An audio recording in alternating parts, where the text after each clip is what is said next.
ariko mweho But you, tweho us, kino gihe nowadays, tuve mu bigaragara ku maso we should leave the physical tuje mu mpemu and enter in the spiritual, aho icyo ukora cyose where anything you do, udakora ukorera umukoresha wawe you don't do it for your master. udakora kuko bariko barakuraba You don't do it because they're watching udakora kuko you. uhava uhembwa You don't do it because you ariko will ukora be uzi kuri paid. gukora data wo mu ijuru But you do it because kuko ari we azi you know guhemba you're neza serving God. Imana ishimwe And cyane. He's the best rewarder.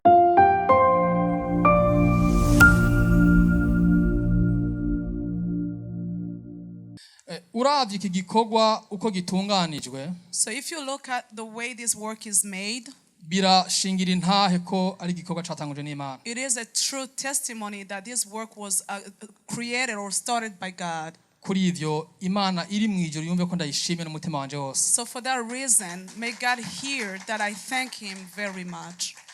Turi mu bihe ibintu biriko birahinduka. We are in these times where things are changing, kandi ibintu bihinduka ku buryo bwihuse. and those things are changing very fast. Ibintu bigahinduka mu buryo buboneka Things will change in a way that is no mu buryo visible butaboneka. and in the invisible way. Abantu mukunze kuja mu maresitora, People who like to go to restaurants, murazi ko amaresitora iyo muri nk'abantu batanu mugomba kuja gusangira, so you know that if you're about like 5 people going to share meals, hari aho bigorana ingene mutora aho muja gufungurira. sometimes it is hard to decide even about the location where you're going to be eating from. Kubera usanga resitora ifise ubwoko bw'indya igabura. Because the restaurants will have their specialties in terms of foods. Ariko muri kino gihe turiko turabona amaresitora agenda ahindura ingene akora. But at this time, we see restaurants changing the ways they're working. Ushobora gusanga muri resitora harimo ubwoko butandukanye bw'imfungurwa. Where you will find different meals or different type of foods in a same restaurant. Ku buryo naho mwa muri batanu mushobora gusangamwo mwese ivyo mukunda. To the point where even with the 5 people group, each one of them will find something they like to eat. Imana ishimwe cyane. May God be praised. Ivyo ni biriko birahinduka mu buryo tubonesha amaso. Those are some of the things that are changing in a way we can see. Abisi barakora bagahindura. So people work and they change their strategies. Ariko n'Imana ntiyicaye iriko irakora. But even God is not sitting. He is still working. No mu buryo bw'imwe mu buryo bw'umwuka hariho ibiriko birakoreka. Even in the spiritual way, things are changing. Niyo mpamvu natanguye nshima iki gikorwa. This is why I started thanking God for this work. Uravye ingene tugaburirwa muri rino shengero. If you look at the way we are being fed in this church, nibaza ko twese ngaha atumaze kuronswa imfungurwa zikwiranye n'inzara tuba dufise. I believe that each one of us has already found enough food for their own souls. Imana ishimwe cyane. Praise God. Ni muri yo ntumbero no munsi narongowe gusangira ijambo ry'Imana namwebwe ritubwira ngo So it's in the same sense that I was led to share with you this word of God. Mumpwemu tunesha imbere y'intambara. That in the spirit we overcome battles before we even fight them. Mumpwemu In the tunesha spirit imbere y'intambara. we win before we fight. Imana ishimwe cyane. Praise God. Abaririmbyi hariho indirimbo baririmbye. There is a song that the worship team sang. Bavuga ko ngo tuve mu mubiri Saying that dukorere mu mpwemu. we should leave the flesh and work out of the spirit. Niko twari dukwiye gukora bene data. This is how we should be working. Niko twari dukwiye kwigenza. This is how we should be behaving Ariko ivyo ourselves. kugira ngo bikunde But for us to be able to do so, nuko tubanza kwitahura abo turibo. we have to understand who we Nuko really banza are. kumenya wewe urinde. You have to find out who Je you really nkamenya uwo are. ndiwe. I have to find out who am Imana I ishimwe really. cyane. Praise God. Icyo ni ikintu Satani akunze kugwanya ku bana b'Imana. This is something the devil likes to fight upon the children of God. Kutakwemerera gutahura uburiwe. He will prevent you from understanding who you really are. Turabiririmba tukabivuga. We sing it, we say it. ariko bigaherera mu kuririmba no kuvuga. But that will be the end of it. Hagera akantu gashika, If anything happens, naho kaba akantu gato, even one little thing happens, bimwe waririmba, bimwe uvuga, the things that you sang, the things that you ukavyibagira, said, you will forget about them. ukibagira ko wacungujwe You amaraso, will forget that you have been ukibagira redeemed ko by uri the cyaremwe blood of gishasha, God. You will forget that you are ukibagira ko not atari wowe created. ukibaho, You will ko ari forget that it's Kristo not muri you wewe. living, that instead it's Christ living in you. Imana tubabarire cyane. May God forgive Uno us. munsi turihana. So today we're going to be repenting. Uno munsi turihana kuko hariho uwemeye guheba ubugingo. Today we'll be repenting because there is this one who accepted to live his life Kugira ngo twe tuburonke busagutse, so we can have it in abundance. ariko ivyo ntitumureka But sometimes we don't let him ngo akore. work. Ibuka Petero Remember amubarira about ngo Peter. we yarazi ko abimubariye kubw'urukundo amukunda. So remember what Peter said. Avuze ko bidakunda ko yohava apfa ngo je ngo yangwe ntibishoboka kugufa wewe. So Peter said, no, there is no way you would Mugabo die. ntiyarazi ko uko gupfa But he didn't know that ariko through death kubiyemwo byose. it has everything in it. Ko wewe atari ugupfa ngo apfe, Because he wasn't going to die just for dying. rwari urupfu mysterieux. It was a mysterious death. Kuko nta wundi arapfa ngo agaruke. Because there was no other person who died and We came wenyene back. gusa. He is the only one. Kandi yaje ava mu ijuru And he came from heaven azi ko aje gupfa. and knowing that he was coming to die. Kuko yumviye Because he obeyed data wa twese. his father, our father. Kuko byose bitangurira mu kumva. Because everything starts with Mbega twumva iki obey. twebwe? What do we hear? Twumvira iki? What are we obedient to? Imana idufashe cyane. May God help us. Reka dufate Bibiliya zacu. Let's go in the Bible. Dusome turahera mu Befeso. We are going in the book of Ephesians, Igice cya 6. chapter 6. Turasoma akarongo ka 10. Turahera kuri 11. 11 haravuga ngo mwambare ibirwanishwa vyose vy'Imana kugira ngo mushobore guhagarara mudatsinzwe n'ubugunge bw'abamurwaniza. Kuko abo tunigana atarabi inyama n'amaraso. Aho muce kwa karongo. Kuko abo tunigana, You need to underline, atarabi inyama n'amaraso, ariko tunigana n'abakuru n'abafise ububasha n'abaganza iyi si y'umwiza ni mpemu mbi z'ahantu ho mu ijuru. Kubw'ivyo mwabira ibirwanishwa byose by'Imana kugira ngo mushobore kudatsindwa ku munsi mubi, kandi nimwaheza byose mugahagarara mushikamye. Imana ishimwe cyane. Reka tuje muri Yohana 4. let's go in the book of John chapter 4. 4:23 na 24. John 4, verse 23 and 24. 23 haravuga ngo ariko igihe kiza kandi kirashitse, niho abasenga b'ukuri bazosengera data mu mpwemu no mu kuri, kuko data arondera abamusenga bameze batyo. Imana ni mpwemu, kandi abayisenga bakwiye kuyisenga mu mpwemu no mu kuri. Imana ishimwe cyane. Twe turagejeje ngaho. Yeah, we can pause right there. Nivyo natanguye mvuga. This is what I started saying. Turaririmba, We sing, tukavuga, we say things, mugabo but ivyo turirimba nivyo tuvuga tutavyizera. we don't believe in the things that we sing or that we say. Imana tubabarire cyane. May God forgive us. Haraheze iminsi hari kwa gatanu ngira ngo haheze indwi zibiri. So I think it was about 2 weeks ago on Friday. Umufasha wanje yarabaciriye ku mayange intahe yacu. My wife shared with you some of our testimony. Muratubabarira abatari ngaho icyo gihe sindayigarukako. So I'm sorry, I'm not going to go back to it. ariko ni ntahe yaravuze ivyo twaciyemwo ko ntivyari vyoroshe. So, but it was a testimony about the things we went through, and those things were not so easy.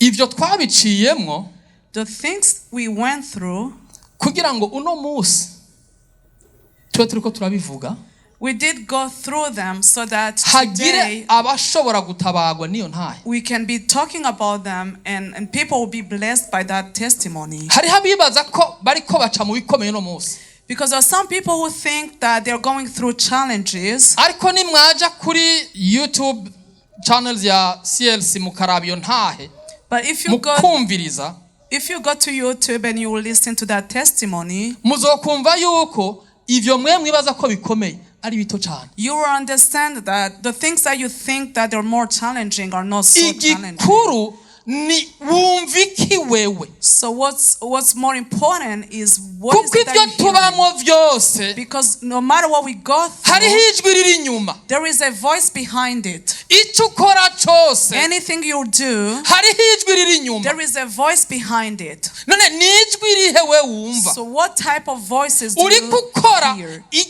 ivyo utewe kamo n'ijwi irihe, So ijwi the ryanje. things that you do, who prompts you to do them? Kuko ntushobora kwiyadukiza ngo ukore ikintu Because hatariho impamvu. you're not going to start doing things without a reason. Iyo mpamvu rero, But that particular hariho reason, impamvu ushobora kubona mu buryo bugaragara, there are reasons that could ubonesha amaso, like muga siyo mpamvu y'ukuri. but that's not the true reason. Impamvu y'ukuri The true reason ntigaragara, is not ntiboneka visible. n'amaso, It's not seen in the ni physical. impamvu mu buryo bw'imhemu. It is a spiritual reason. Ikintu cyose tubonesha amaso, Anything that we be able to see intango yaco physically, yahereye mu mhemu, its own beginning is in the cyabayeho spirit. mbere It happened kitaraboneka. before it becomes visible. Imana ishimwe cyane. Praise God. Kristo ngo ni Christ, ijambo, He is the Word, yamanye n'Imana, and He dwelt with God. yamye ari Imana. He has always been God. Kuza mu isi, For Him to come on earth, ntiyavukiye mu isi Kristo, He wasn't born on earth. oyaye, No. yamyeho, He has always kuko been, n'uwo yaciyemwo. because the woman Niwe that He went yamuremye. through, she was created by Him. Imana ishimwe cyane. Praise God. Bisigura ko ikintu cyose Meaning that anything kirafise intango yaco has its own mu buryo beginning bw'imhemu. in the spiritual N'ivyo realm. turiko turabamwo, The ivyo things we are going ducamwo, through, the things that are challenging, ivyo tubona twita ibibazo uno munsi, the things that we call challenges birafise today, intango yavyo. they have their origin. Kugira rero ngo ugwane uhangane n'ivyo, So for you to uri wrestle kubonesha with amaso uno these munsi, things, the things that you see nuko ubwirizwa kumenya ko physically, bifise umuzi, you have to understand they have their ukanigana own ukabanza roots. ukagwana n'uwo muzi. You have to fight the root itself. Imana ishimwe cyane. Praise God. Iyo umwana agwaye uduherehere ku mubiri, So if a child has the rash on their ntushobora skin, kuvura uduherehere. you're not going to treat the rash. Urashobora gufata ugasiga k'umuti ku You duherehere, may put an ointment. uduherehere tukuma, Maybe the wowe rash is ukibaza going to ngo go wamuvuye. away and you will think it's Ariko mu gihe gone. utavuye icyateye utwo But duherehere, until you treat what caused the rash, ntacyo uzoba ukoze. you're not going to be able Nico to do kimwe no mu buryo anything. bw'imhemu. Same thing in the spirit. Ibyo tubona The things we see, tubonesha the amaso things we see with our birafise intango eyes, yavyo they have their mu buryo origin bw'imhemu, in the kuko ngo abo spirit. tunigana nabo Because the saba things inyama that we n'amaraso. wrestle against are not flesh and blood. Imana ishimwe Praise cyane. God. Nta kindi cyazanye Kristo, There is no other reason that brought Nta Jesus kindi here. cyamuzanye. He had no other kugira ngo missions. tumenye But it ko is we ariho, for us to know that He is alive kandi ukubaho kwiwe and that His si mu life buryo tubona bw'umubiri, is not just about a physical life. ni mwemu. It is Yaje spirit. twiyereka mu buryo bw'umubiri. So He can show Mugabe ibyo Himself to us in yakora. the physic. Byaragaragaje yuko atari umuntu asanzwe, yari umuntu ijana ku ijana, umuntu nka twebwe, akongera akaba Imana So the ijana ku things He has ijana. done, yes, they may be physical, but it is for us to understand that He was 100% God and yet He was 100% human being. Ngo nitugere ikirenge mu ciwe. We should be putting our feet into His. Hariho amajambo duhora tuvuga, Sometimes there are things we say, mugabo bikatunanira canke sinzi ko tuvyirengagiza bamwe n'abandi, so I'm not sure if we fail to do them or if we do that intentionally. kugendera mu nsiguro y'ayo majambo. So to walk under those Kuko words, ijambo ryose rifite insiguro yaryo. because each word has its own meaning. Kugera ikirenge mu ca Kristo. To do or to do what God or Jesus did. bisigura ko nimba Kristo atubarira ko we yanesheje isi, Meaning that if Jesus tells us that he overcame the world, igisigaye nuko nimba twe tuvuga ko twamwakiriye, so if we say we have received him, no kuvuga ko natwe twanesheje isi. that means we also overcame the world. Kunesha si twe tunesha, niba yatuneshereje. We don't overcome on our own. He overcame for us. Ariko kenshi turamwakurwa bubasha, But sometimes we take away that authority. tukarondera kwigwanira. Sometimes we want to fight for ourselves. Mbe umuntu yobegeranya niki? So what can we compare this to? Ni nk'igihugu coba kiri mu ntambara, It will be compared to a country in the war, kikitura ikindi gihugu, and we'll go to find kikirusha another country inkomezi. more powerful, dutabare mutugwanire mudufashe kugwanya abantu. Saying- Ico gihugu saying, please join us in fighting this other country. kikabarungikira ingabo. And this other country will send its own army to help. Izo ngabo barungikiye mukanka kuzikoresha, The army that you are sent, zikagumaho mukaguma mukubitwa ziri ngaho. if you refuse to use their help, then you're gonna be Nibaza defeated. ko imigenderanire y'ivyo bihugu yotosekana. So I think I will imagine the relationship between the two countries will be affected. Kuko mwabasavye ubufasha barabubahaye, Because you asked for help and they did give you help, muga ntabwo mukoresheje, but you're not using it. mumaramaye mwese. So you are both being put Kandi to shame. mubamaramaje atari ko babuze inkomezi. And you are putting them to shame, not Imana because they're itubabarire cyane. powerless. May God help us. Ariko ubwo n'ubufasha mwasavye, twebwe Kristo ntitwabumusavye, yabuduhaye kubuntu. This is the help that you are going to ask for, but Babirinje Jesus, baririnje the help he yemeye gave us, gupfa the singer said it, kugira ngo tuneshe isi. he accepted to face death for us to overcome the world. Ariko urupfu yapfuye uno munsi But the death that he died, turugwiza na zero sometimes it's meaningless to mu us. kurondera kwigwanira, By wanting us to fight for ourselves. tukibagira yuko And we forget that abo tugwana nabo the people that we wrestle against, atari inyama n'amaraso. they are not flesh and blood. Jewe nawe You and I, ntabyo twoshobora. we cannot do it on our own. Dawidi David, umwana muto he was a young child. atsinda Goliath. He overcame Goliath. Ni inkuru muzi, This is a story that you are ni familiar inkuru muzi with. mwese. This is a familiar story. Aja kwa Sawuli, When he went to Saul, Sawuli akamubwira ati we ntushaka kugwana n'ujya uracari umwana muto, ujya we amenyereye intambara kuva kera. and Solomon would say, you cannot fight him. You are so young. He is more talented. Ariko Dawidi ati gutuka ingabo z'Uhoraho. But David said, there is no way he can curse Ntiyavuze ngo yatuze ingabo za Sawuli, the nation of the mighty ntiyavuze ngo God. yatutse ingabo z'abantu kanaka, He didn't say- ingabo z'Uhoraho. He didn't say he insulted the army of Israel. He said the army of God, Almighty God. Yabwiye Goliath ati wewe uzanye ibigwanisho, He told Goliath, yes, you're bringing weapons and ariko armor. jenje kugwana sije ngwana n'Uhoraho angwanirira. But me, I'm not coming to fight on my own. God is going to fight for me. Nimba dusoma Bibiliya, If we read the Bible, tuyisome tunayizere, let us read it, but have ivyo faith in it. dusomamwo The things that we tubyizere, read from it, we need to have faith tubigendere. in those things. We have to work in those things. Umukozi w'Imana kwa gatanu yaratubwiye ngo ni dutangure kwatura. The speak on Friday Twature. say that we should confess, Kuko ku rurimi ngo kwisanga ry'ururimi hari hiki ariko ububasha. because on the tongue we Iyo have the power. uvyatuye uvyizeye. If you confess it and you believe in it. David yaje yizeye Uhoraho Imana. He came having faith in Ntiyaje God. kugwana na Goliath, atari waje kugwana. He didn't come to fight Goliath Kuko on his n'igihagararo own. ntibari bahuje. Because even his heart, Ariko we yari yishimikije Uhoraho Imana. he had faith in his God. Imana ishimwe cyane. Amen. Ni igiki uri kuracamo? So what is it that you're going through? Ni igiki uri kurahura naco What is n'umwanya? it that you are facing right now? Ntibaze ngo nikijya ubona n'amaso. Don't think it is the physical thing you see. Hariho umuzi wacu. There is a root. Gwana n'uwo muzi. We need to fight it. Umufasha ariko arashinga intahe. Je narababwiye mu nyuma nje gushima.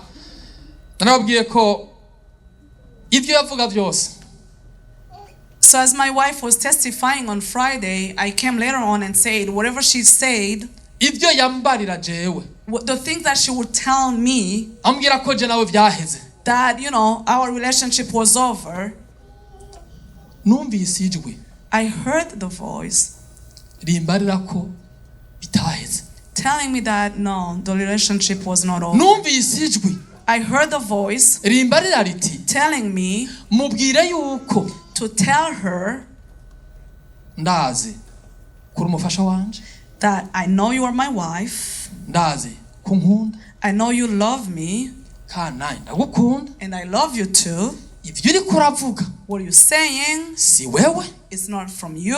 jewe reco ngira nkore, So what am I going to ngira do? mpangane I am going to nico fight kiro kiragutera kuvuga ivyo, the thing that is pushing you to say kuko such things. si uriko urabivuga, Because it wasn't you saying those things. hariho ikiri inyuma y'ivyo, There was something behind nico ngira it. mpangane naco, This is the thing I'm going to be facing. kuko batugwana nabo Because the things we Sabe fight inyama against, n'amaraso. they are not flesh and blood. mwene data uno musi Brethren, today, uve ngaho utahuye you need to leave this yuko place ivyo uriko urabamwo, understanding that the things you are going through, ivyo uriko uracamwo the things you are going si through, ibyo ubonesha are amaso, not the physical things you si ibyo can be ushobora able to gukorako see. They are n'intoke, not things that are ariko tangible. hariho intango But yavyo, there is an iyo origin ntango behind yavyo itagaragara, the roots that you may not even be iyo able ntango yavyo to see. itaboneka mu buryo bugaragara, The origin that is aba not ariyo uhangana nayo. physical. That's what you need to uguhangana face. nayo si ukundi, And facing it ni means ukwambara something. It ibigwanishwa, is to put on the ni ukwambara armor. ibigwanishwa It is by'uhoraho to put Imana, on the armor nta of kindi God. twabironkeye, There is no other ni reason for getting the ukubyambara armor. It's to kugira ngo mu wear gihe them nk'iki so that in aba times aribyo like this, bidutabara. that they're going to be helping us to overcome. Imana ihabwe icyubahiro. May God be praised. Turi mu isi tugendagenda tukabonesha amaso, mugabo nkunda kubibwira abana banje, So it is true that we are in a physical world, that we see things. ivyo mubonesha amaso vyose I like to tell my children that whatever you can see by your eyes, hariho na byinshi mutabona n'amaso, there are even so many more things you cannot kandi see biriho, physically, but yet they exist. byose bifise inkomoko zibiri.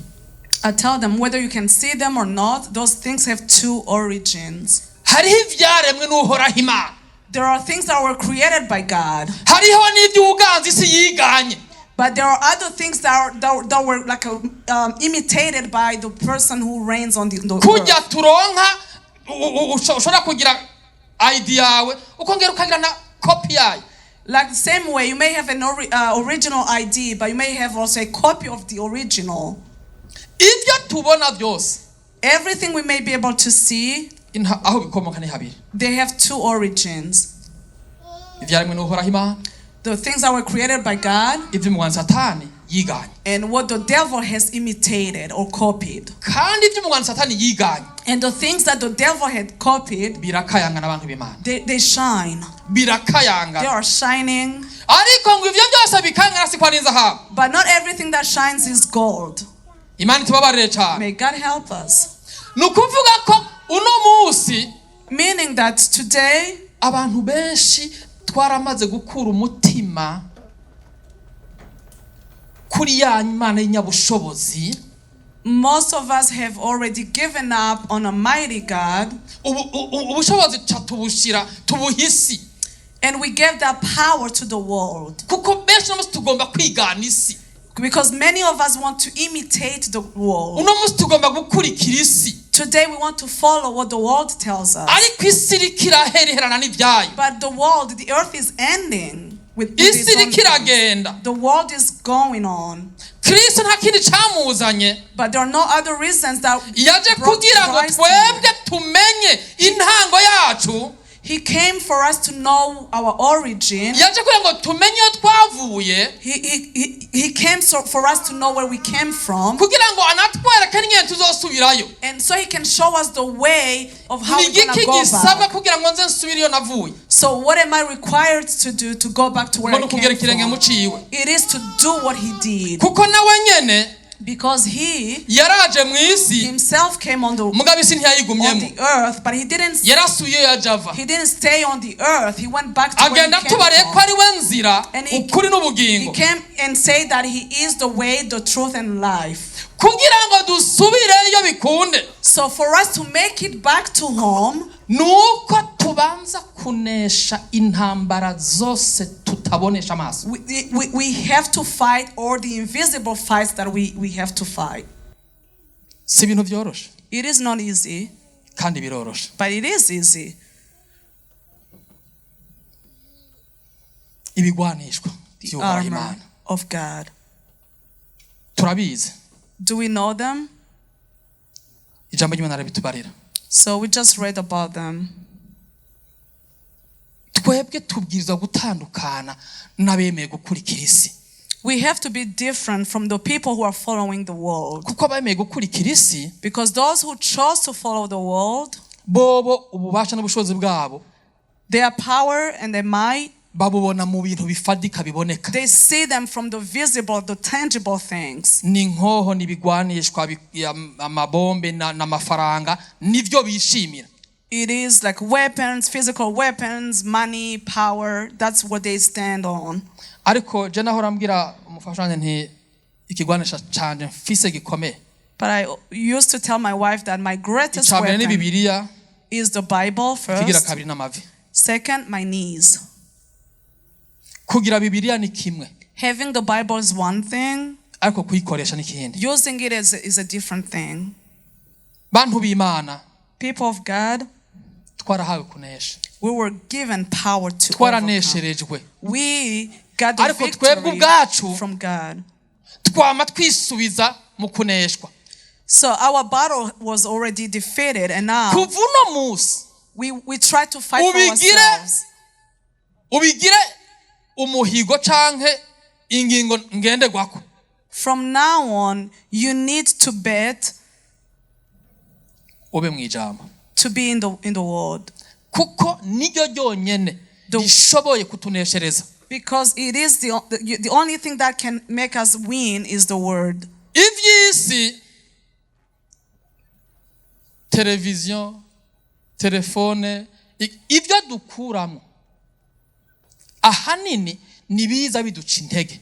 Because the other things that we may be getting from the TVs, the Umuntu internet, wama those ico wabivye, may be discouraging ico us. biba nikizokwimbura. But whatever you Reka plant, tubibe ijambo muri twebwe, that's what you're going to harvest. Let us Tubibe ijambo muri plant the word twebwe. of God in us. kuko niwabiba ijambo muri wewe Because once we uzokwimbura plant the word intsinzi of itangwa God in n'iryo jambo. you will harvest the victory that it comes from the Bible. Imana ishimwe cyane, Amen. kuko ibigwanishwa byose tubarirwa biri ngaha. Because all the armors that we spoke about are in the Bible.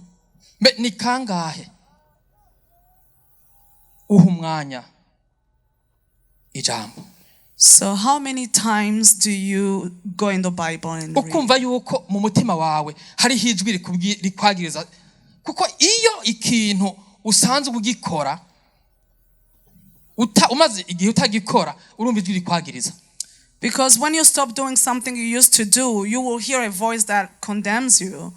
Ndibuka muri secondaire niga muri interna, I remember in high school, I was in a boarding school.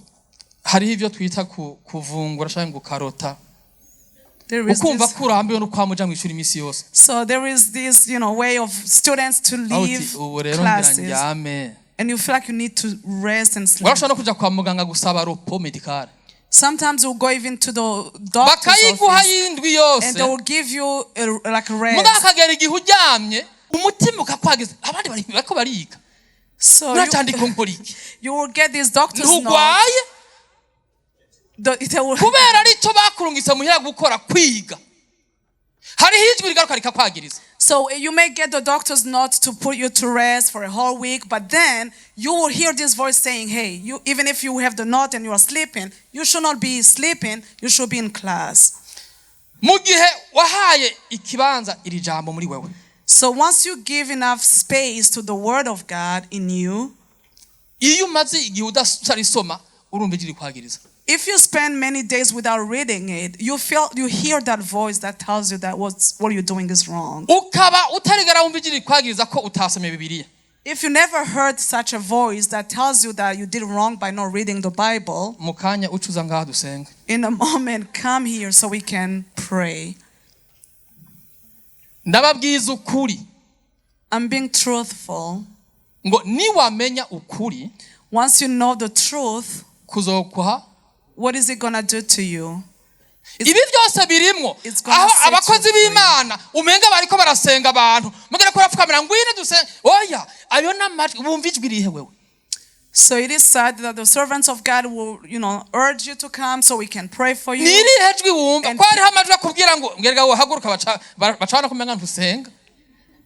So instead of listening to these other voices that tells you to not come here, muri ico gihe ntuzoba uri kurabesha aba bari ngaha uzoba uri kuribesha wowe ubwawe. so by doing that, you're not lying to the other people, you're lying to yourself.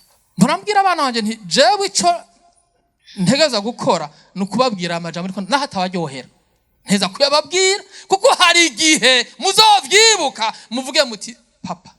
So I like to tell my children that, yes, the words that I tell them may not be pleasant to them, but I know this is my responsibility as a parent, and I know that one day they will come and say, thank you, Dad. hariho umuntu turi kumwe ngaha ntaza kuvuga izina ariko yarigeze kunyubaka umunsi umwe avuze ati jewe ndashobora gusenga nkabona biranse. So there is this person who blessed me. I'm not going to tell you their name, but one day they said sometimes I pray and I don't see any outcome. nkasengera ikintu bikanka nkasura nkasenga bikanka I will pray for this thing and nothing comes through. nkabona nti ivyo arivyo byose nteza kuba ari jewe intege nke zanje. And I will come to say maybe it's my weakness causing this. ati mugabo nkaca nibuka But then at that moment I will ingene remember papa that my dad yaragororokeye Imana was righteous. nkaca mpindura isengesho Then I will change my nkabwira prayer Imana nti Imana and I will tell God, nturabe jewe God, don't look at me. ibuka rya sengesho papa yansengera Remember the prayer that my aba dad ari prayed ryo for uraba me. Look at it. ujyibuke Remember uheze it. unyishyure kubw'iryo sengesho. And please answer me Ati upon kandi that nkabona prayer. ndishuwe. And I will see answers. isengesho ntirivunda, So the prayer doesn't get too old. isengesho ntiribora, A prayer doesn't get spoiled. isengesho usenze uno munsi The prayer that you're praying today rivuye mu mutima, from the deepest of your heart, isengesho ry'ukuri a true ryo mu prayer mpemu, in the spirit, ubise itunga rikomeye you cyane. are storing a greatest Imana ishimwe wealth. cyane. Praise God. Kuwa gatanu ndibuka ko navuze nti ibyo dukora byose I remember tubikore that ku bw'abana bacu. on Friday I say that whatever we do, we should remember that we're doing it for our children. Tugororokera Imana, Imana iduhezagire cyane cyane pana twebwe abo turiko turavyara. So I say that we should be righteous, not just for us, but for the children, the generations to come. Kuko nkunze kubwira abana banje nti ibihe mwe mwarutsemo bitandukanye n'ivyo twe twarutsemo. I like to tell my children that the times that they are growing in are different from the times when we grew up. Aho baba bariko barambwira ngo mbaye too hard ngo papa ngura ntoya si hard ndaba hard ahubwo. So this is when they tell me, Dad, you are being too hard on us. Erega si But I ku tell nyungu them, zanje ni ku nyungu it zanje. is not for my own interest. It's Uno for musi your own muntu umenga sake. ndiko ndabaryamira ariko hari igihe kigiye kuza. So you may think that I'm being too hard, but there is a time coming where you will Nkuko thank umuntu yavuze me. ati ndibuka isengesho rya papa. Like this person said, I remember my Hari igihe dad's kigiye prayer. kuza There is a time coming, baze bibuke. they will remember. Umuntu ari ngaha wese Anyone being here, bimaze gushikira kumva umenga ujya mukozi w'Imana aracira imanza abantu aragira arinjira mu buzima bw'abantu, hari igihe kigiye kuza. so if anyone here has felt that, a servant of God is being judgmental or rude, there is a time coming. Kuko uno munsi abatavuga ibijanye no kuhezagirwa no kuronka ibi na biriya kenshi bitwa yandi mazina. Because I know people nowadays, they like preachers talking about wealth and blessings, and they're not, they're called names even. Uno munsi isi iriko irahinduka gushikaho ikinyoma gisigaye citwa ukuri. Nowadays, the world is changing to the point where, the lie is now what's truthful. Ukuri kukitwa ikinyoma. And the truth will be called a lie. uno musi tugeze aho ivyahora bivugwa mu bwongoshwa ubu bafata amapancarte mwibarabara. So nowadays, we are this time where the things that people used to gossip about are now talked about in a visible way. Ivyahora bikorerwa mu kinyegero ubu bikorerwa hagaragara. The things that used to be done from the secret places, now they are freely done. Isi iriko irahinduka. The world is changing Kandi constantly. iriko ihinduka mu buryo bwihuse. It is changing very fast. Ibihinduka mu buryo tubibonamwo aba ariko natwe duhindura inyifato. But if those things are changing in a physical way, we should be changing also in the spirit. Duhindura ingene twakora. We need to change our strategies. Duhindura ingene twasenga. We need to change the ways we Duhindura pray. ubusabane twafitaniye n'Imana. We need to change the Nimba relationship we have twasenga with isaha imwe God. ku munsi, If we used to pray 1 wongere hour dusenga per day, amasaha abiri. add another hour. Nimba wasoma Bibiliya rimwe mu ndwi, If you used to pray the Bible once a week, wongere uzisome gatatu kane mu ndwi. you read it 3 or 4 times a week. Kuko ivyo ushira muri wewe Because whatever you take in, nivyo ugarukana. it is what you're going to be taking Ng'umuntu out. atanga icyo afise. You can only give what you have. Hari igihe kigiye kuza There is a time coming where iri jambo ry'Imana this word of tuzorirondera God, tukaribura. we're going to be looking for it without finding it. Tuzogyifuza We will longer tutarishobora kurironka. for it, but we won't find it. ariko uzoba rifise muri we But the people who had kept it in them, azoba ari umuhigwa. they're going to be blessed. Hari igihe kigiye kuza There is a time coming amafaranga ataca azotumarira. where money will be worthless. Amafaranga uzobana nk'ibipapuro. You will look at money and compare it to papers. Mu minsi heze bariko baragira kuri WhatsApp yaraciyeko amafoto y'abantu batera blague berekana inoti z'ibujumbura. So last time I saw this Berekana abantu on bariko WhatsApp, bakubura amafaranga. people were like ngo sweeping yataye agaciro. bills in Burundi because they didn't have any more value. Uko n'umuntu hanze kandi ko ari foto atari Photoshop. Yeah, Ifoto ya vrai yabigize uko nyene kugira ngo ni message ashaka gutanga. Inoti z'igihumbi 10 za 2000 bana 1010 ibujumbura. So Amafaranga menshi. imagine. Wasanga inoti ariko arazikubura. So they will be sweeping these bills, 10,000 Burundian francs, and they will be swept. Hariho ibyo tubona tukibaza ngo ni inkuru ngo ntibizoba ariko vuba. Sometimes there are things we see and we take them, for jokes, but Sindiko those are ndabatera real ubwoba. things. I'm not here to scare you. Siniko ndabatera ubwoba ariko ndiko ndabagira inama. This is not to scare you, but I want to advise you. Agaciro kagigwe n'ivy'agaciro nyene. So let us find the value in the valuable things. Kuko no musi hari ibyo twahaye agaciro bitakwiye kugira agaciro. Because there are things that we take for valuable, but they're not that valuable. Uhoraho Imana The mighty God, umuha agaciro mu buzima bwawe. you should give him enough value in your Kuko life. utamufise Because without him, nta kintu na kimwe woshobora gushikako. there is nothing you can do. Ivyo ubona ufise no musi The things that you think you have today, niwe. it is for him. Ivyo mfise no musi Anything I have, niwe. it is from him. Ariko simfise ibyo nateza kugira. But I don't have everything I need. Kuko ntari bwatahurira ibanga. Because I didn't get to Yuko understand this ivyo secret. tugwana navyo That what we fight atari against inyama is not flesh n'amaraso. and not blood. ko ari mpemu mbi. It is Ubu the rero bad spirit. natahuye. But now I understood. Umukozi w'Imana aratubarenga kwa gatanu. On Friday, the servant of God Ngo said niducakire. to Ibintu bigiye grasp guhinduka. on it. Because things are changing. Nababwiza uko narafashe.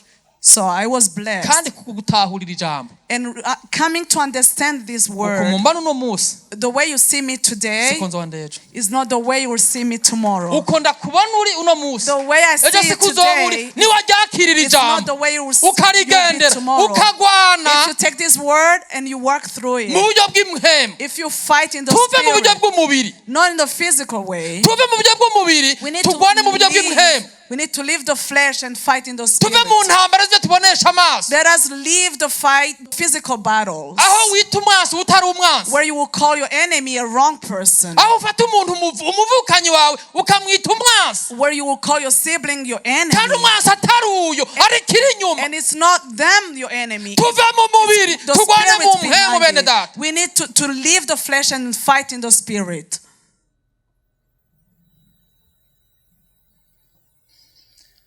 Muri Yohana 4 From John 4, 23 havuga ngo ariko igihe kiza kandi kirashitse niho abasenga b'ukuri bazosengera data mu mpemu no mu kuri. But the hour is coming, and now is, when the true worshippers will worship the Father in spirit and truth. Bibiliya iratubwira abafarisayo n'abanyabwenge b'ivyanditswe ingene bahagara mu marombo. The Bible tells us about the scribes and the Pharisees. They used to pray in the roundabouts. Ntibaza nko ngaha canke mu cumba mwe turatuja twebwe. They will not go in the upper rooms or here hajya kuri ajya amatara at the traffic lights. Rompwe kabisa niho bahagarara. The roundabouts, they will be standing there Bibiliya ziteye ubwoba with the huge Bibles. Kuko bobo barondera gushimwa n'abantu. Because they wanted to be liked by people. Ariko mweho, but you, tweho, us, kino gihe nowadays, tuve mu bigaragara ku maso. We should leave the physical tuje mu mpemu and enter in the spiritual. Aho icyo ukora cyose, where anything you do, udakora ukorera umukoresha wawe. You don't do it for your master. Udakora kuko bari kubarakura. You don't do it because they are watching udakora you. Kuko havuhemba. You don't do it because you will be paid. Ukora data wo mu ijuru. But you do it because kuko you know you're serving God. Imana ishimwe cyane. And He's the best rewarder. Usenge utazi ko utavuga ngo ndiko nsenga kwira abana kabambone. Pray without thinking, or pray because somebody has to see me. Pray because you know there is a mighty God. The God of heavens. He sees, from the deepest of our heart.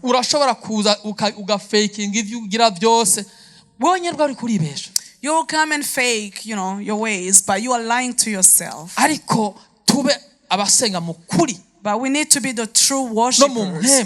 The worshippers in the spirit and in the truth. Because there is a God, a creator of all things, who sees us, who keeps his eyes on us.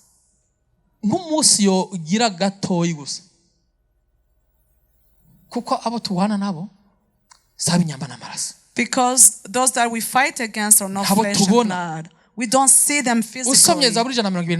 If you read Psalm 124, if God wasn't on our side, what would the devil do? He will swallow us. But our God is the one who fights for us every time. If you are standing today, it's not because you have a primary doctor. You are still standing because of the grace of God. You are alive because of the grace of God. Because God has a plan upon your life. So who is ready to enter in the plan of God? Who is ready to enter in the plan of God?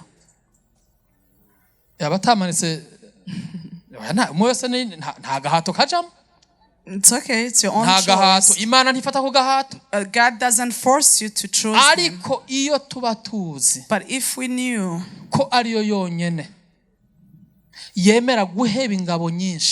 that he is the only one who will leave, armies for us. There are armies that are dead today for you and I. There are armies that died yesterday for you and for me. And there are those who are going to die tomorrow for you and for myself. Because God knows so well that what we fight against is not flesh and blood.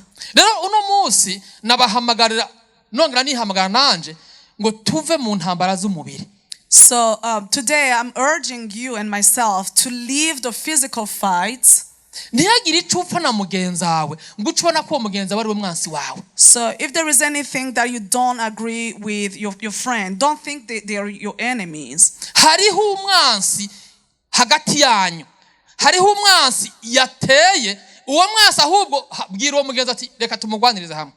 There is an enemy between you and your friend. Ask your friend to come and fight the enemy together. kuko umwansi ni satani, Because the enemy is Satan.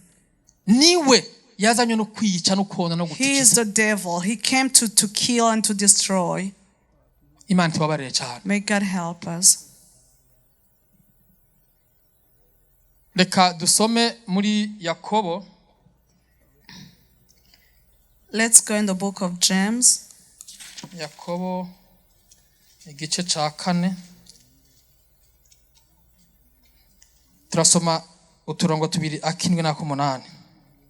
James 4, indwi n'umunani. 7 and 8. Ndasaba mu izina rya Yesu Kristo. Nuko mugamburukira Imana, ariko murwanye wa murwanizi, nawe azobahunga.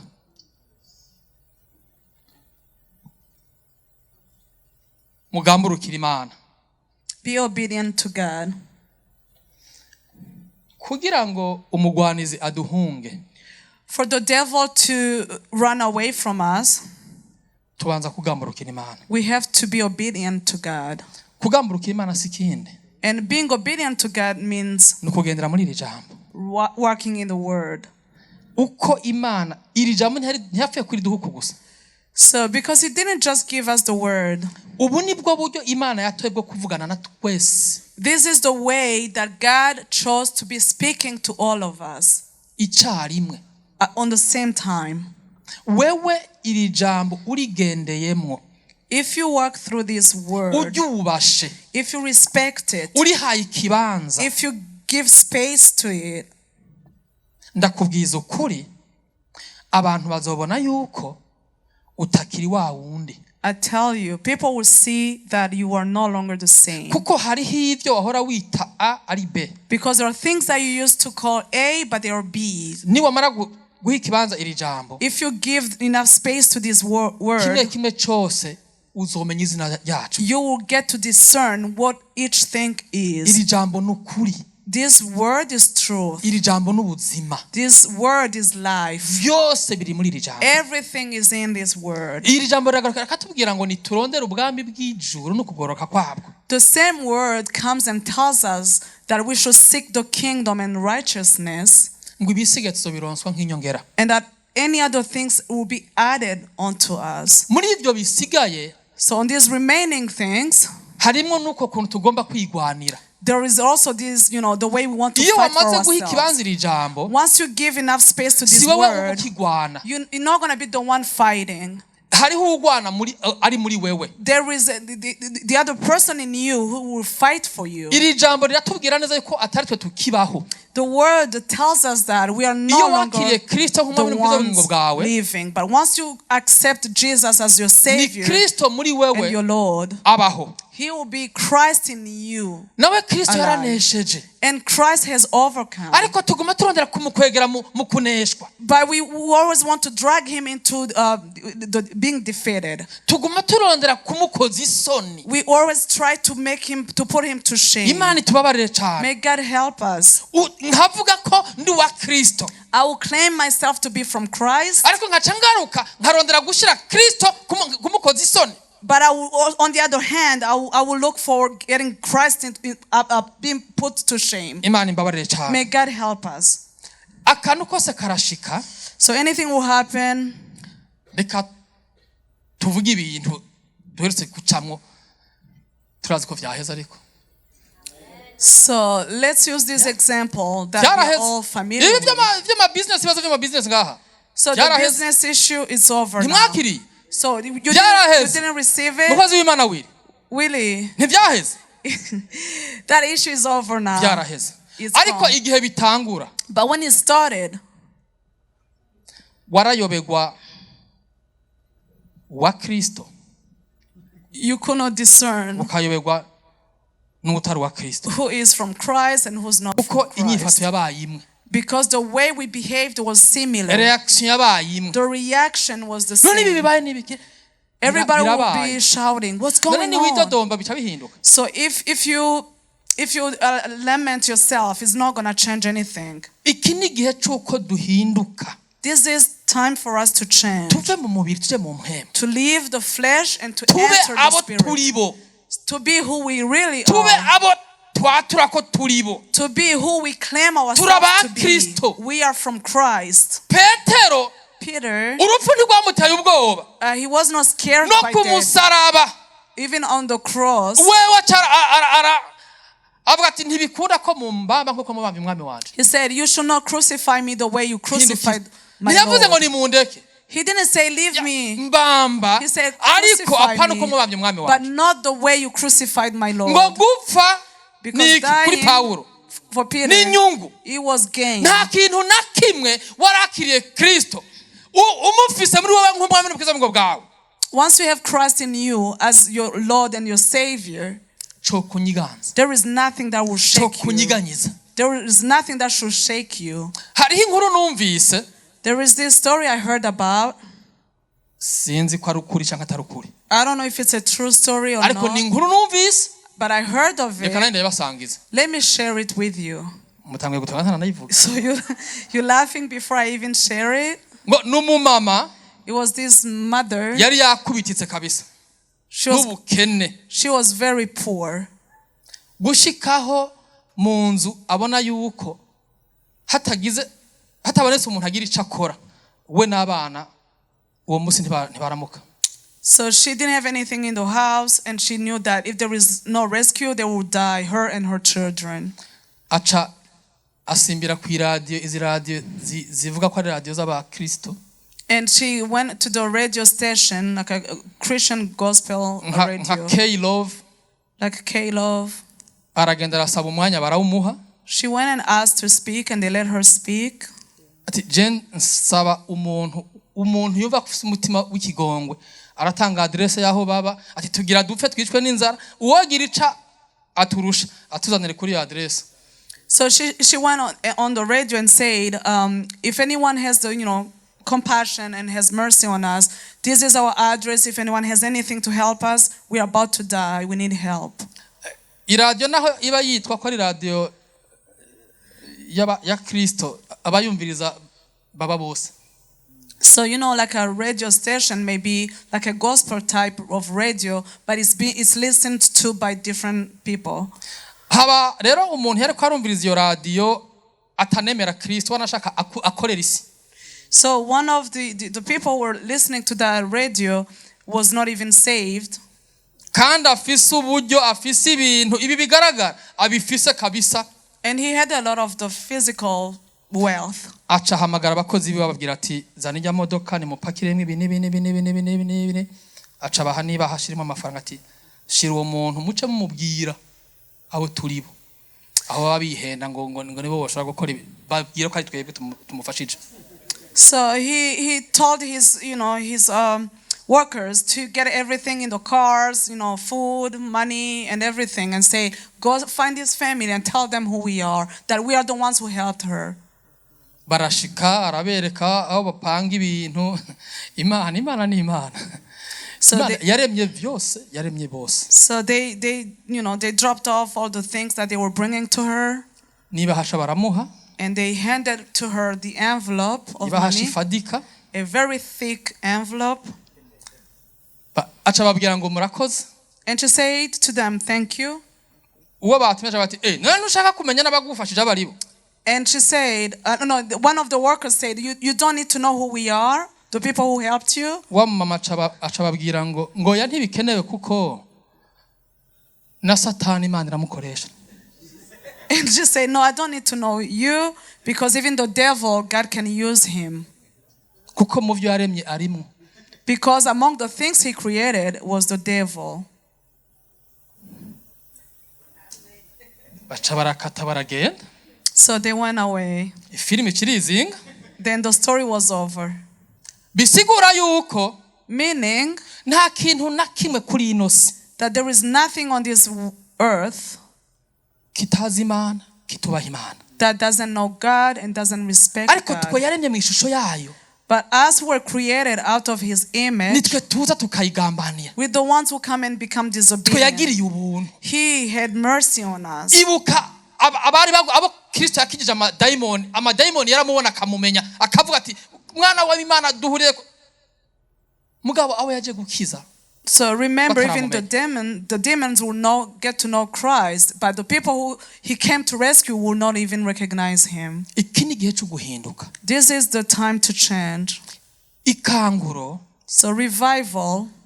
Haheze imyaka itari mike twumva ngo ikanguro. We have been, hearing about revival for so many years. Ikanguro twaginjiyemo. So we are now in the revival times. Ikanguro no kuvuga ko hariho ibyari bisinzire beza gukanguka. Revival means the things that were sleeping are now awake. Ibyari bisinzire muri twebwe reka bikanguke. So the things that were sleeping us made them ugusoma ijambo awake. muri twe kwari gusinzire reka gukanguke. Maybe the reading of the word in us was sleeping, but now it has to come to ugusenga kwari muri twe gusinzire reka gukanguke. So our prayer life that was sleeping, may it wake up today. Uguha agaciro bitabere guhebwa agaciro bikugweho duha agaciro uhoraho Imana nzima. So may we stop giving value to the things that are not valuable and start valuing God more. Kuko ejo canke hirya ejo nkuko ijambo nyine tubira ngo ni mwame mwiteguye kuko mutazi umunsi n'isaha. Tuzi ngo ni ryari. Because we don't know when the Lord is going to come back, as the word says. Hari wavuze rafa pase ngo sindabifurije ngo simvuze ko muca mupfa. Muga gupfa n'inzira dusa gucamo twese. So last time they said, I'm not wishing you to die, but death is the way we're going to all take. Twese tuzoca muri iyo nzira. We will go through that path. Ariko twame twibaza nzoyicamo ndoye. But we need to start thinking, where am I going to be going? Because any path has its own destination. So where are we going to be going? Turamaze kubona hariho abarenganye. So there are people who went ahead of us. Hariho abo twaherekeje. There are things that we followed. None mu byo bari bafise twagiye dutwaye ibinganike. So how many things did we send them with?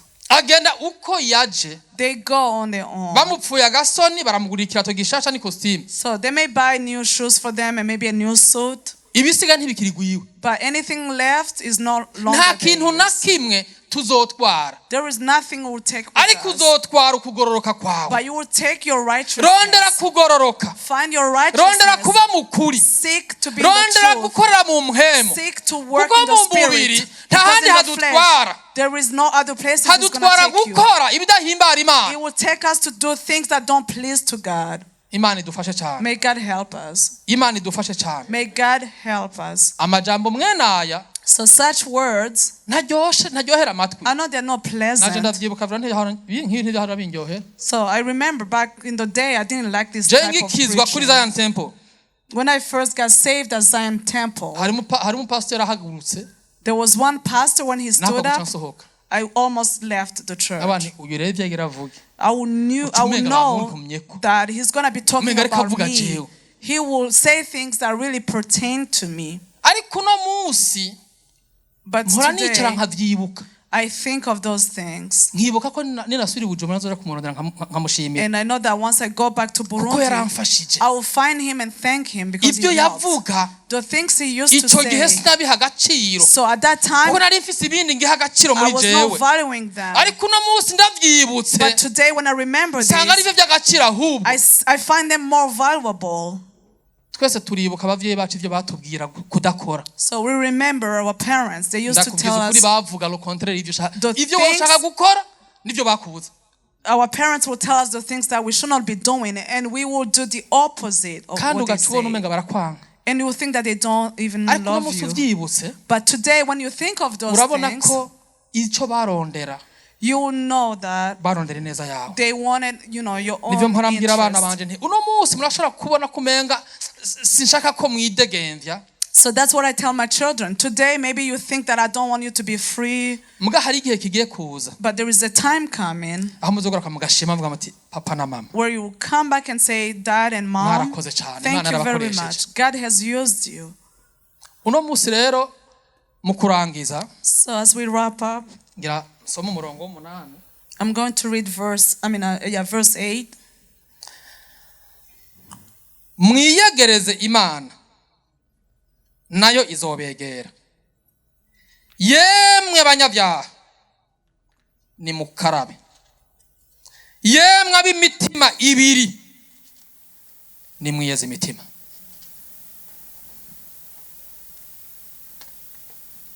Twiyegereze Imana. We need to get closer to God. kwiyegereza Imana. Getting closer to God. Umwe wese abaza umutima wiwe. May each one of us ask their heart. Abaza umutima wiwe ingene akwiye kwiyegereza Imana. How they should draw closer to God.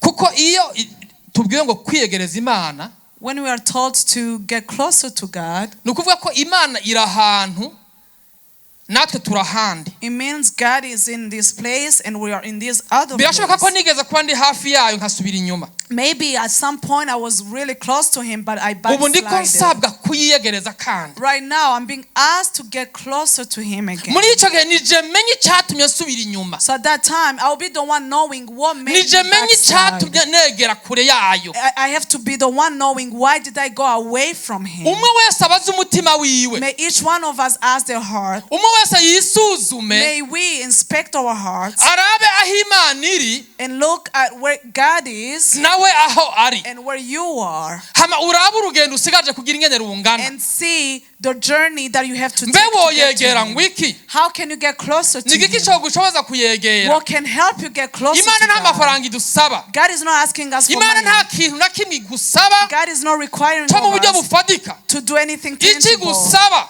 All he nuguca bugufi wants is nukumva ijambo ryayo for you to humble and to listen to his word. nukugendera mu ijambo ryayo. Is to do what the word tells Nta us to kintu do. kuva mu mubiri So leaving the flesh, wa mubiri tujana mu bidahimbara Imana. the flesh that will lead us to the unpleasant Dukora ibyo dukora byose mu things, buryo bw'imhemu. we need to start doing things in the spirit.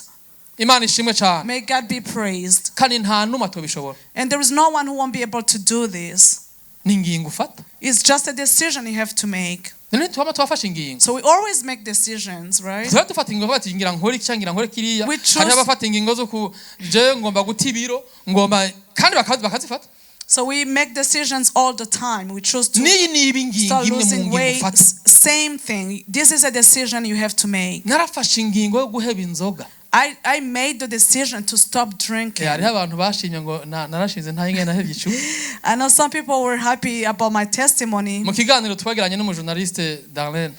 In the show that we had with the journalist Darlene. Inzoga abagiriye ubuntu bwo kutazinywa. So Imana yarabafashije. may God be, praised for those who never got to drink. Nibaza ko niwacu i Burundi turakwiye kurondera ama group home.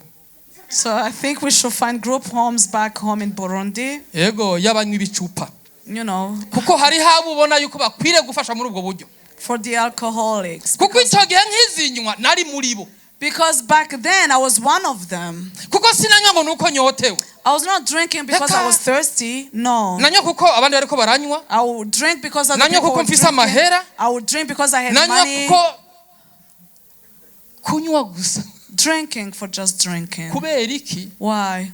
Nari mu mubiri. Because I was in the flesh. Urabye kwa patiri ukabona ariko baranywa no gacuka tukanywa. Nta program. So you nakabare kwita kwa patiri.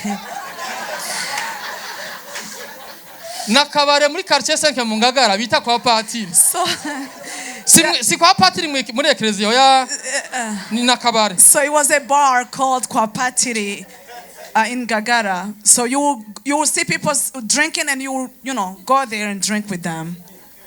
Si ibintu byoroshe. Hariho ibintu ukiri mu mubiri biragoye ningene nabisigura. So some of these things are really hard when you are still in the flesh. Urabona ko muri aba bantu tubanye nabo bo mu group home hariho ubona aza kubwira ati je nkeneye ko umahomba kandi akiza abikubarira ukarumenga ari serious. Ijoro rimwe. Yeah, you will see, some of the clients that we serve, they will come to you and they say, I need a home, somewhere to stay. And they'll be serious. They need somewhere to be. Ijya kabiri. They will stay one night, second night. Ibyaje gukora.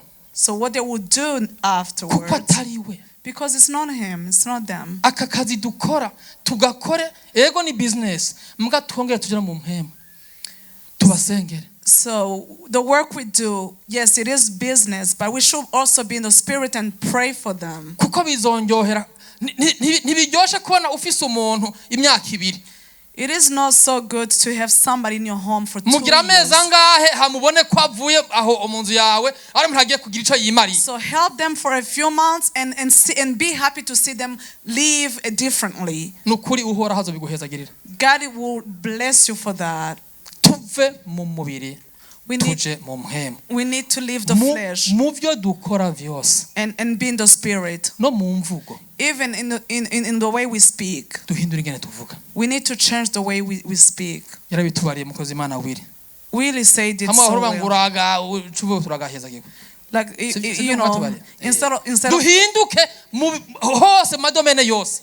Instead of cursing, you start blessing. Let us change, from all tuve mu mubiri. We need to leave the flesh tuje mu mpemu and to enter in the spirit ngo twegere Imana and get closer to God, nayo izotwegera because He's gonna draw closer to us. twebwe imitima ibiri tugire gute twihane. So we need to repent if we have two hearts. ubuzi yuko akwiriye kwihana.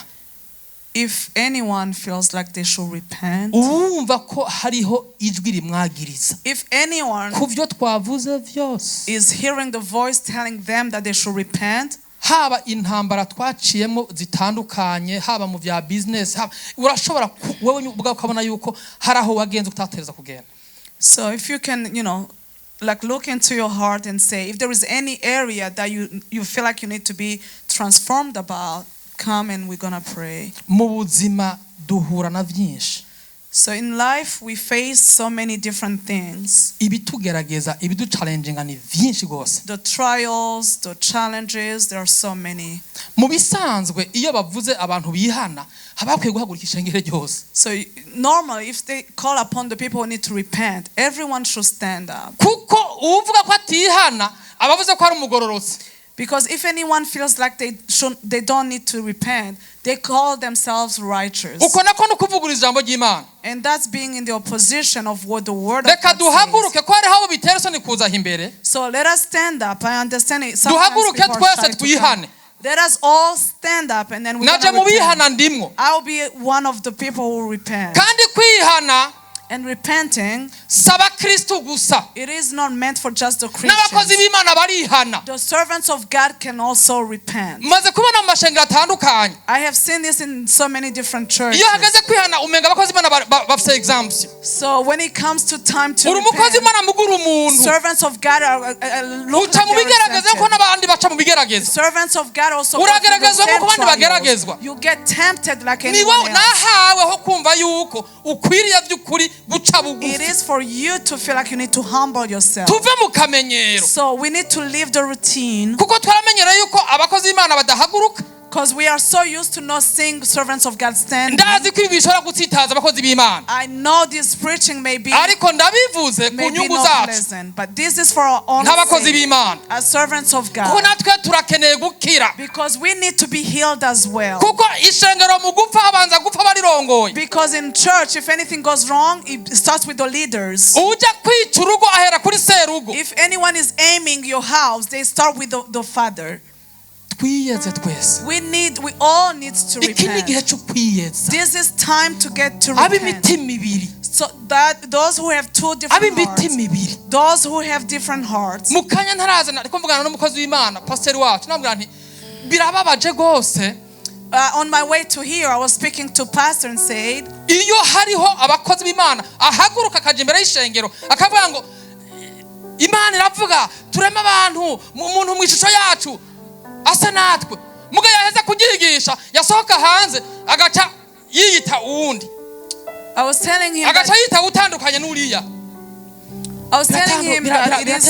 it is sad that servants of God will preach the word so beautifully, but when they leave the church, they will behave like anyone else.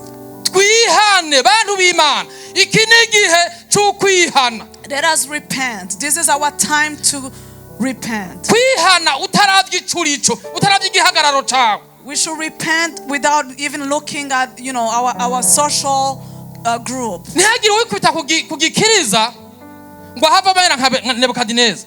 So we should not be boasting ourselves. duce bugufi bantu b'Imana, Let us humble ourselves. duce bugufi Let us humble twihane, ourselves. Let us ask for kuko forgiveness. kwihana Because repenting niyo nzira is the way izodushikana mu kuri to the truth.